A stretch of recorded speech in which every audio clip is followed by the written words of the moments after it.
Hi guys, welcome to or welcome back to my channel. So as you can see, if you're one of my old subscribers, I have completely rebranded my channel. So this first video is going to be a little intro on what this channel is going to be from now on, and it's going to be the first video of this new series that I'm doing.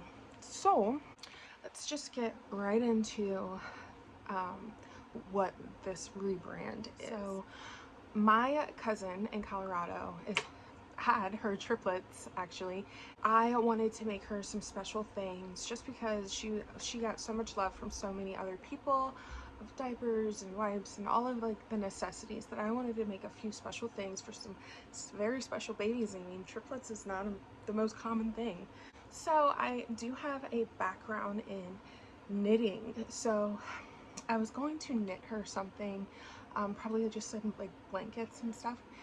When I was going to looking at patterns to see like what I actually wanted to do, I came across, correct me if I'm wrong because I'm not really sure how to say this, I hear people say different ways all the time, amigurumi. I just went right for it, amigurumi.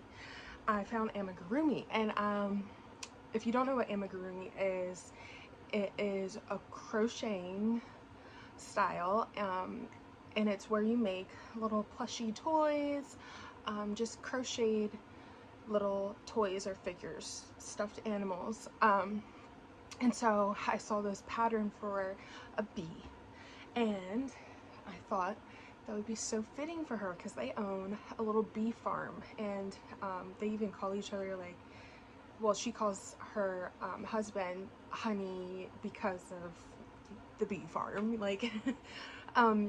So I thought that would be really fitting, so I did the bee. I'm gonna go grab it. So here is the little bee that I did. Now, it's not perfect. This is not a perfect bee worth crap, but it's a very special bee because it was my very first amigurumi that I've ever made. And so I am gonna be sending this one to her. Actually, that's the whole point of this video. Like, she's already had her babies, like I need to send this stuff. So I am gonna be sending this to her. It's a little bee that I crocheted. And then after that, I was like, okay, well, she has 3 babies. Should I make 3 bees or should I try something else? So then this is my second project, and I am very proud of this project, but I'm also not going to be sending it to her because this is where I learned the most about amigurumi. So a little background about them is they also have quite a few like chickens. Like their dream is to be like homesteading family. They haven't purchased a house that could fit that yet, so but their dream is to be a homesteading family. So right now they only have like chickens and birds and stuff. So my mom actually got them 3 amigurumi chickens. She didn't know that I was doing this, and she got them from someone else on Etsy.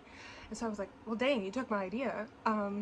So then I was like, okay, well, I'll do something different. Like, I'll do like a cow and a pig. So this was my attempt at a huge pig, and I am very proud of it, but it is something that I'm going to be keeping and not sending to her because, like I said, I learned a lot when I did this. So this is the pig, and right when you first look at it, I mean, like, it's a cute pig, but here's the problem. I was crocheting backwards pretty much. Like, I was crocheting through the back of the project instead of through the front of the project. So when you're doing amigurumi, if you do that, you come to the problem where these holes appear all over, right? And also it was really hard for me to follow a pattern that size because I have a little bit of ADD. Like, I don't know, like, it was just a little hard for me. But it is still really cute, and it is something that I want to keep for myself, just for like memories, you know. It's just cute. It's missing a leg because I kind of gave up. I was like, you know, it's just gonna be ugly regardless. So I might as well just keep it legless. I think the face is pretty cute, and I liked that I was able to do like the ear very well, but this is when I learned, if you could tell, the ears don't have those like holes and they're a little better stitched, whereas here you can really tell, you know. So that was my second project. And then my third project, now this is after I learned what I was doing wrong, and this was when I was working really hard on my tension. So kind of playing around tension and seeing what tension is best for me and how do you make it consistent. Now, so I try to make a cow. I know, it doesn't look like a cow. I put the ears in the wrong place. The ears should be more like here.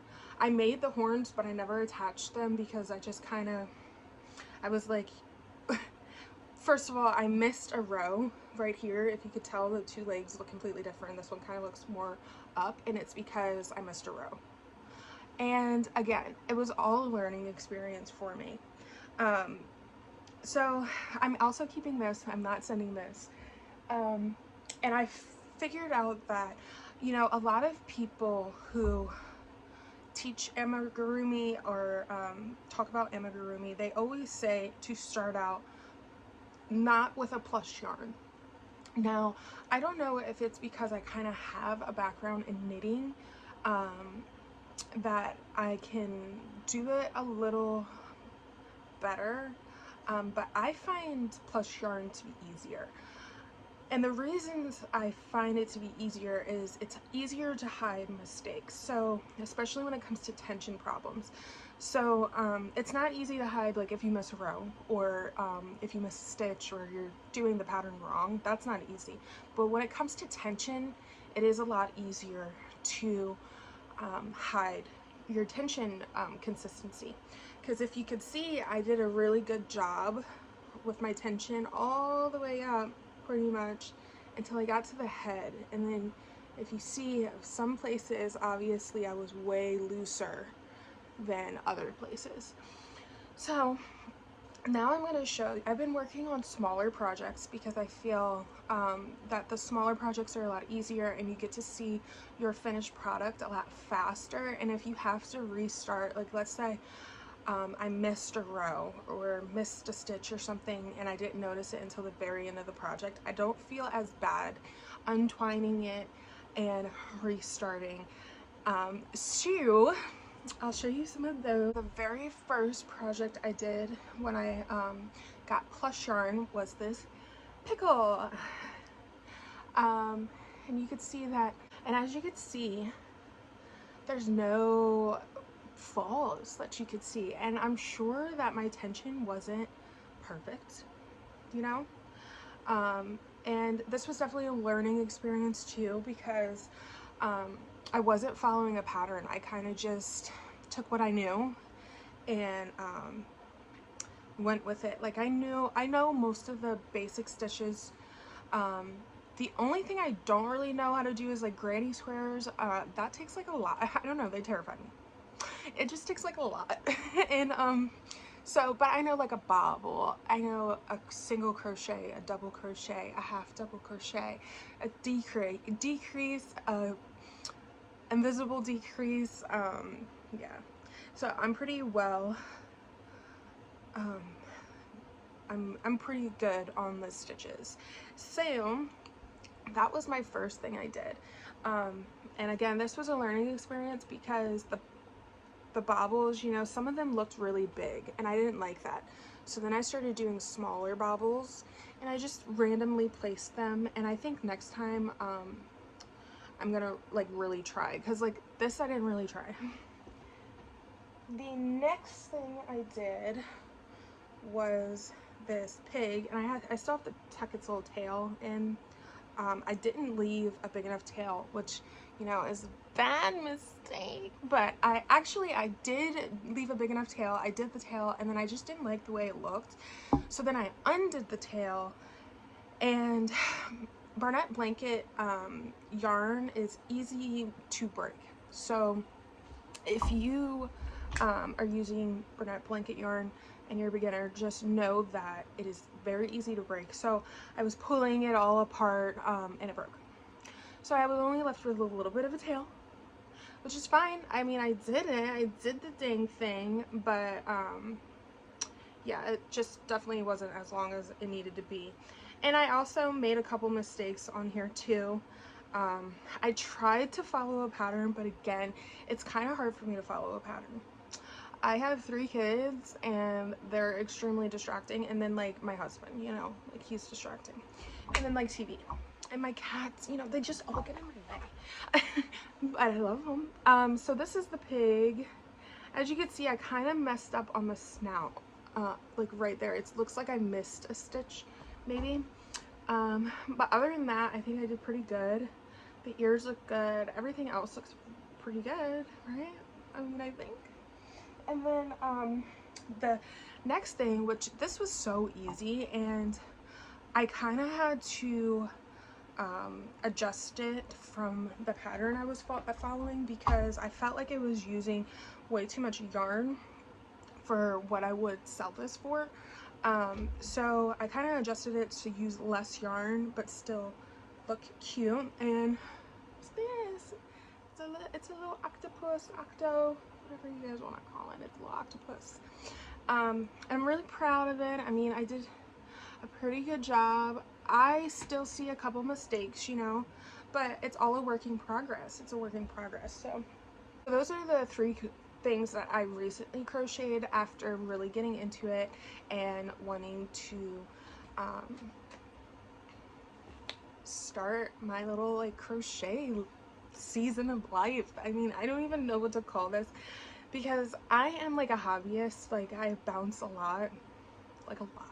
Like, I will do something and then I'll buy all the stuff for it, and then I never touch any of that stuff ever again.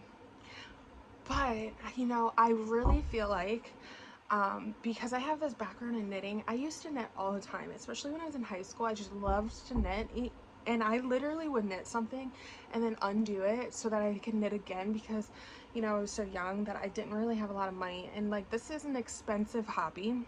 So I would just like unravel it and redo something and do something else, because I just loved to knit. So I feel like I might stay with this, and maybe you guys can hold me accountable. Can you guys do that? I think you can. I think we can hold each other accountable. So I decided to do this series. Pretty much you guys are going to watch me grow, and you're going to see what I'm doing to build my business. So this was the first video. This is the introductory. I'm planning to do a couple more videos right after this one. I'm not going to guarantee anything. You might see me looking the same, and you might see me looking completely different, but I know I'm going to do it. I know I am.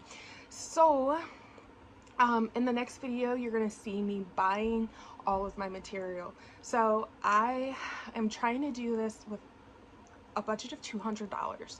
And if you guys know anything, that's pretty hard to do, but I think I found the key to success. Okay, I think I did. So if you want to know how I am starting my business with only $200, please watch the next video, because I already bought everything and I'm looking right at it. So let's get it going. I'm so excited.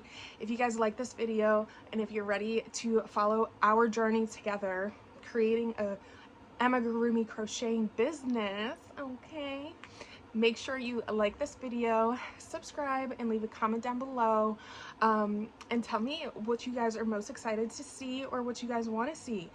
I know that this is just going to be a great time. Love ya, and I'll see you in the next video.